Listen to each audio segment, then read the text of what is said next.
The Haunted House. Once upon a time, there was a 10-year-old girl who lived in London in a very old house. She hated the house.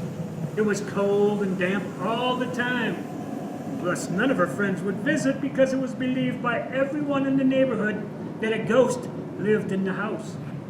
The little girl was curious about the house, but nobody would talk to her when she asked questions about it or the history of the house. The house was scary, and some nights were worse than others.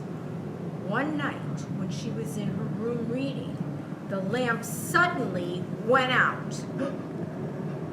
She thought the light bulb had died. She didn't want to bother her mother, who was already sleeping, by asking for a new bulb. So she put down her book and prepared to sleep. And all of a sudden, there was a quiet knocking on the door. She opened it, and no one was there. The girl strolled down the hall and continued to hear the knocking. It seemed to be coming from a small door at the end of the hall that led to the attic. She approached the door and slowly turned the knob and opened it with a creak.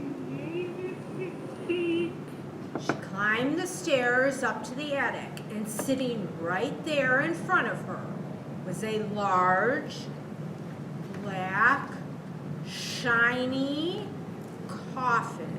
She quickly turned around to leave to go tell her mother what she found when she heard a scratch and a thump. The coffin had moved closer to her. The girl ran down the hall yelling for her mother. Her mother stepped out of her room and they both saw the coffin heading toward them.